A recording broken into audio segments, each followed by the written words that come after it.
ಮಾತಿನಿಂದ ನರಕ, ಮಾತಿನಿಂದ ಸ್ವರ್ಗ. ಆತ್ಮೀಯರೇ, ನಿಮಗೆಲ್ಲ ನಮಸ್ಕಾರ. ಇಂದು ನಾವಾಡೋ ಮಾತುಗಳು ಹೇಗಿರಬೇಕು ಎಂಬ ವಿಷಯದ ಕುರಿತು ನಿಮ್ಮೊಂದಿಗೆ ಚರ್ಚಿಸುತ್ತಿದ್ದೇನೆ. ದಯವಿಟ್ಟು ಆಲಿಸಿ, ಅಭಿಪ್ರಾಯ ಹಂಚಿಕೊಳ್ಳಿ ಮತ್ತು ಇಂಥ ಹಲವಾರು ವಿಡಿಯೋಗಳನ್ನು ಆಲಿಸಲು ಹಿಂದೆ ನಮ್ಮ ಸಮಾಜಮುಖಿ ಚಾನೆಲ್ಗೆ ಸಬ್ಸ್ಕ್ರೈಬ್ ಆಗುವುದರೊಂದಿಗೆ ಕಮೆಂಟ್ ಕೂಡ ಮಾಡಿರಿ. ನಾವಾಡೋ ಮಾತುಗಳು ನಮಗೆ ನರಕವನ್ನು ಮತ್ತು ಸ್ವರ್ಗವನ್ನು ತೋರಬಲ್ಲವು.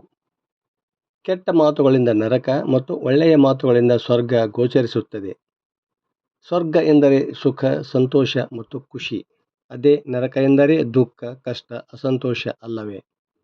ಎಲ್ಲರೂ ಬಯಸುವುದು ಸುಖವನ್ನು ಮಾತ್ರ. ಹಾಗಾದರೆ ಇಂದಿನಿಂದಲೇ ಒಳ್ಳೆಯ ಮಾತಾಡೋಣ. ನಮ್ಮ ಮಾತಿನಲ್ಲಿ ಮಧುರತೆ ಇರಬೇಕು, ಸಿಹಿ ತುಂಬಿರಬೇಕು. ನಮ್ಮ ಮಾತುಗಳನ್ನು ಕೇಳಿಸಿಕೊಳ್ಳುವವರು ಖುಷಿಯಾಗಬೇಕು.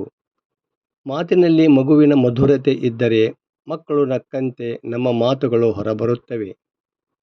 ನಮ್ಮ ಮಾತುಗಳು ಹೇಗಿರಬೇಕೆಂದರೆ ವಸಂತ ಋತುವಿನಲ್ಲಿ ಕೋಗಿಲೆ ಹಾಡಿದಂತಿರಬೇಕು. ನಮ್ಮ ಮಾತುಗಳಲ್ಲಿ ಪ್ರೀತಿ ಇರಬೇಕು, ಮಿತಿ ಇರಬೇಕು. ಮಾತುಗಳಲ್ಲಿ ತೂಕ ಇರಬೇಕು. ಇಲ್ಲದಿದ್ದರೆ ಮಾತನಾಡದೆ ಸುಮ್ಮನೆ ಇರುವುದೇ ಒಳ್ಳೆಯದು.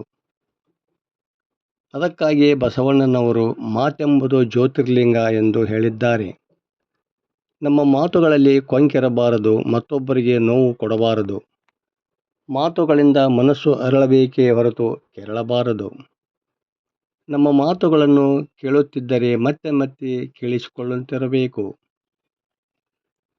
ಮಾತಿನಿಂದಲೇ ಸ್ವರ್ಗ, ಮಾತಿನಿಂದಲೇ ನರಕ, ಮಾತಿನಿಂದಲೇ ಸರ್ವ ಸಂಪದವು ಜಗದೊಳಗೆ ಎಂದು ಸರ್ವಜ್ಞ ಕವಿ ಮಾತಿನ ಮಹತ್ವ ಕುರಿತು ಸೊಗಸಾಗಿ ಹೇಳಿದ್ದಾನೆ. ಮಾತು ಹೆಂಗಿರಬೇಕು ಅಂದ್ರೆ ಅದರಲ್ಲಿ ಯಾರದೇ ಹಂಗು ಇರಬಾರದು ಎಂಬುದು ಬಲ್ಲವರು ಹೇಳುತ್ತಾರೆ. ಮಾತಿನಲ್ಲಿ ರೀತಿ ಇರಬೇಕು, ಮಾತಿನಲ್ಲಿ ನೀತಿ ಇರಬೇಕು. ಎಲ್ಲಕ್ಕಿಂತ ಮುಖ್ಯವಾಗಿ ಮಾತು ಕೇಳಿಸಿಕೊಳ್ಳುವಂತಿರಬೇಕು. ನಮ್ಮ ಮಾತು ಸಾಧನವಾಗಬೇಕು, ಆದರೆ ಅದೇ ಸಾಧನೆಯಾಗಬಾರದು. ನಮ್ಮ ಮಾತುಗಳಲ್ಲಿ ವೇಗ ಇರಬೇಕೇ ಹೊರತು ಉದ್ವೇಗಕ್ಕೆ ಎಡೆ ಮಾಡಿಕೊಡಬಾರದು.